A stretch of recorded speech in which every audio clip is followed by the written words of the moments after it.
video is powered by StakeMate, the UK's #1 social football betting app. AFTV 3-0 to the Arsenal, another win. You just heard those two guys talking. They really believe that we can do this. Yeah. Look, you've got to believe to achieve. It's as simple as that. You don't wake up in the morning and get out of bed thinking, it's going to be a bad day. Well, I don't personally. I think it's going to be a good day, and if bad stuff happens, I deal with it along the way.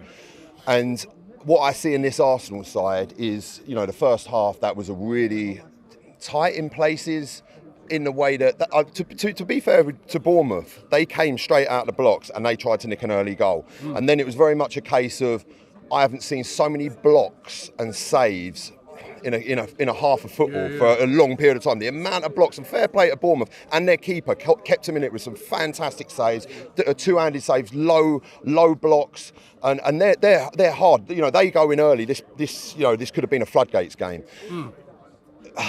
They camped 11 guys behind the ball in front of us, and they were like, right, come and break us down. We were trying to go through them. And what I love, which Mikel Arteta did, which is so important, just before half-time, he switched it around. He was like, okay then, here you go, you lot have the ball, right? You come and attack us. And then that allowed us to then counter on them. And then the amount of times it changed the game from then Declan Rice breaking with the ball.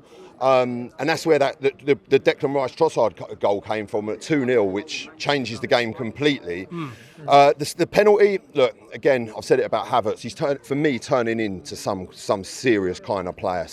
He was excellent today, wasn't he? He was unbelievable. He was everywhere. He was just a handful. The off the ball stuff, the on the ball, the touches, the laying the ball off, and you've got to say it's phenomenal. William Saliba as well. In that first half, the defensive play of that guy, you've got to say he's without a doubt one of the best centre backs, if not the best centre back currently in the Premier League. Definitely in the Premier League. He is absolutely phenomenal. Way he cleared up with Gabriel with that sort of half mistake, gets the ball, plays it out. He's just so cool and calm under pressure. Then you've got Martin Odegaard again in that first half. I could see them golden boots that he was wearing.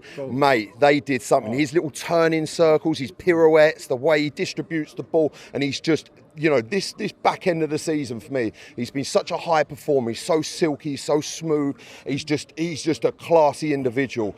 And Declan Rice, with having Thomas Partey, this is this Arsenal midfield that, listen, Jorginho's been fantastic for us all season, and also what a player, and I think he does so much in the dressing room. I really do, and I'm so pleased that he signed another contract. That is massive for us, pivotal, definitely for next season.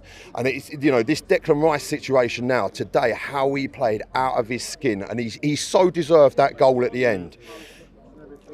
When we're 2-0 up at the end and it comes up on the board, 8 minutes to go, those guys were playing like we were 1-0 down.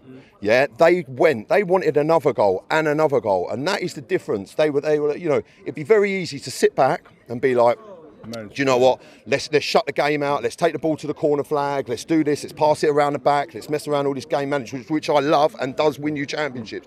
They went for it. They wanted more goals, and that mindset for me, that determination, that level of play, in how they want to do that at the end of the game, shows me everything I need to know about this team. Okay. Can we win the league? Can there be a slip up from City? They're used to this. They're used to being hunted down, but do you see anywhere? And if you do see anywhere they might slip up, where? Potentially, listen, we're 4 points in front. They've got to do it now. They've got to play Wolves. Listen, Wolves could pull a result. This is Premier League football. You just do not know what's going to happen. Any team can slip up. Who's to say, that they're going to go on and win all the rest of their games? They've got three games to play. We've got 2 games. We've got to win our next 2 games.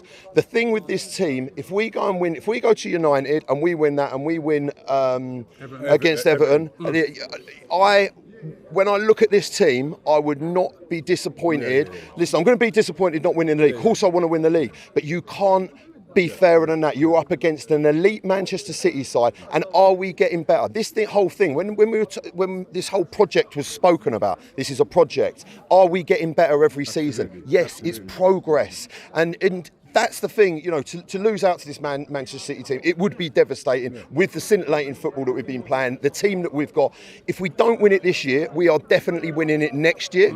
And the thing is, as well with this team, is who do you buy? Like, when I look at every single player on that pitch with the positions, who do you change? You know, and it's now bringing in these top players that are only going to strengthen those positions. And we're in a fantastic place. Go and win our next 2 games. I can't wait for Old Trafford next week. That is going to be some sort of red hot game. They're fighting for Europe. We're fighting for the title. You know, this is what football is made of. These, you know, it's Super Sunday. Go in there. Now we've got 8 days to recover until that game. City have got to get the wins. That's what they've got to do. They have now got to, you know, it's down to you. You know, the ball's in your court. You do it. So if they slip up, you know, which can happen, we can win the league.